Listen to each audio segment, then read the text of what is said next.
Hello everyone and welcome to Kaji's channel. So sa video na to, pag-uusapan naman natin ang basic ng QBO. So kung interested kayong malaman or kung interested kayong matutunan ang basic ng QBO, so isang feature lang yung pag-uusapan natin ngayon.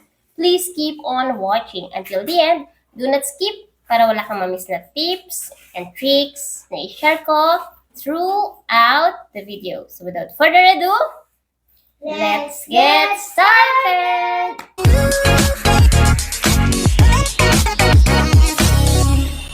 Kung bago ka lang sa channel na to, I'm Kaji, Virtual Assistant, Executive Assistant, Bookkeeper, Accountant. So kahit anong work, pinapasok ko. Basta't online, kasi online work is amazing! Sa channel na to, dinidiscuss natin more on online work, tips and tricks and mga success stories. So kung interested ka sa mga topics na yon, please consider subscribing and don't forget to hit the notification bell para wala kang ma-miss na video na ina-upload ni Kaji every single week. Let's discuss how to set up and use projects dito sa QuickBooks Online, okay? So, dito sa dashboard, pag pumunta ka sa projects, ito yung view na makikita mo kapag first time mo pa lang isi-set up itong project sa QuickBooks Online mo or ng QuickBooks Online ng client mo, okay? Dito sa project dashboard, dito natin matatrack yung profitability ng isang project, okay? And then, dito rin natin makikita yung total income and total cost related to that project, okay? So, makikita natin dito magkano yung profit margin for a specific project, okay? And magkano yung total income for that project, magkano yung total cost related to that project. To create a project, all you have to do is to click this start button, start a project button, click mo lang yan, and ito yung makikita mo. So, you can select a template or kung gusto mong walang template, okay lang din naman, okay?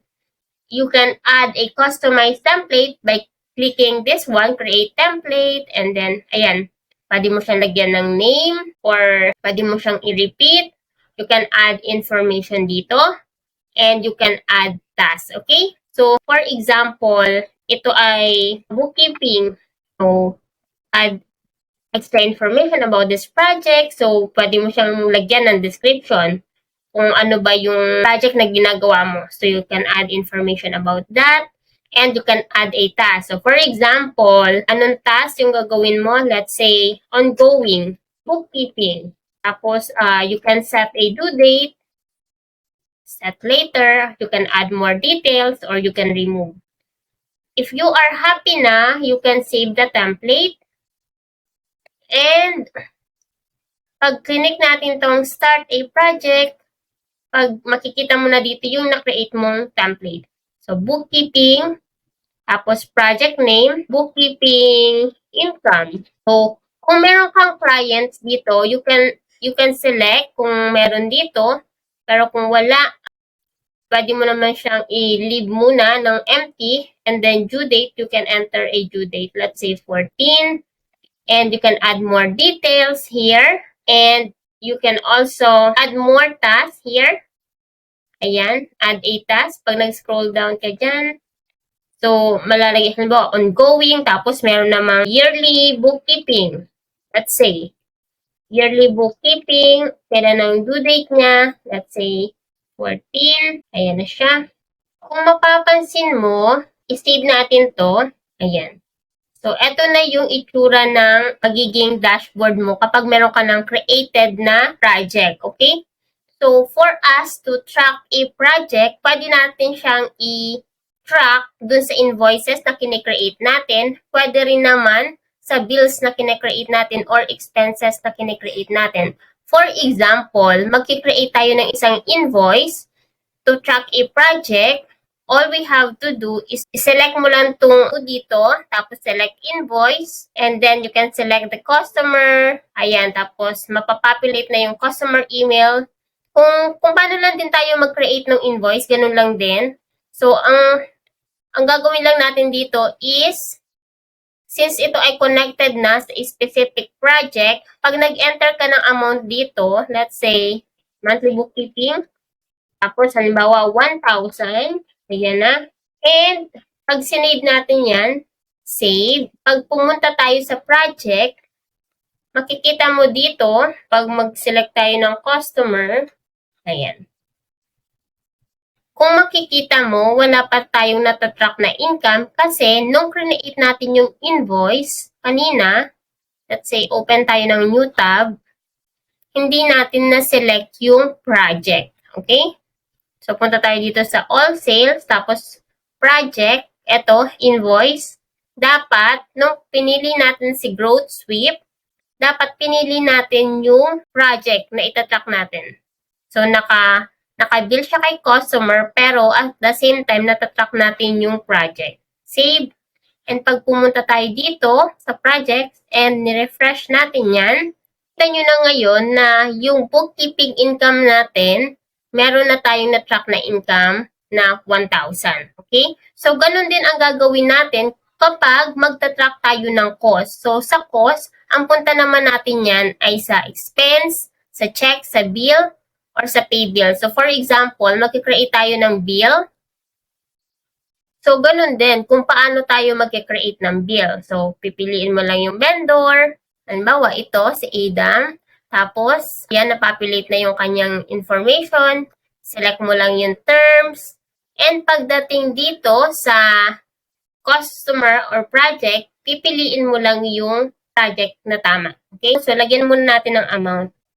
Let's say 500, tapos i-save natin yan. Balik tayo dito sa project. Pag ni-refresh natin yan, meron ng value or cost amount dito.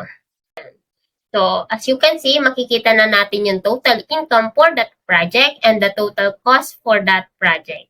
And nakita rin natin yung total, yung percentage ng profit margin niya. Okay? So, to add more project, all you have to do is to click yung add new project. Ayan, mag-add ka lang. Click mo yan, and you have the option to create a project, add to project na invoice, receive, expense, estimate, time bill, or purchase order. So, dito ka pwedeng mag-assign ng project. Okay? Pag nag-create ka ng invoice, pwede kang mag-assign ng project. Pag nag-receive ka ng payment, pwede rin. Expense, pwede rin. Estimate, time, bill, and purchase order.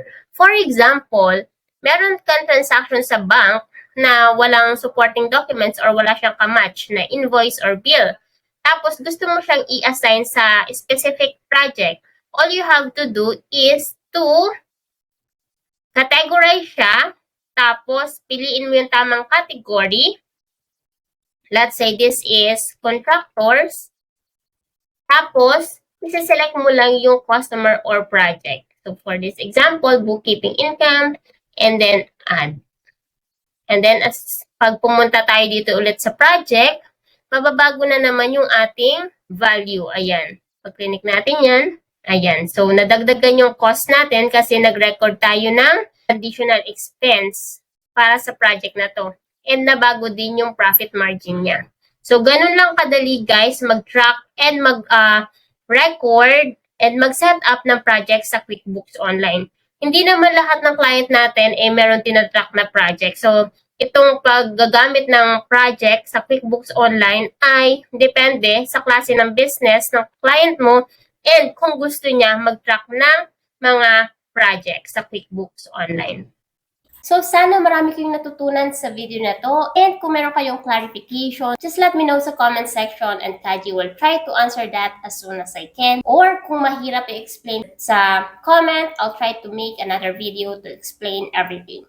So, that's all for today. And I hope to see you sa next video ko. Bye!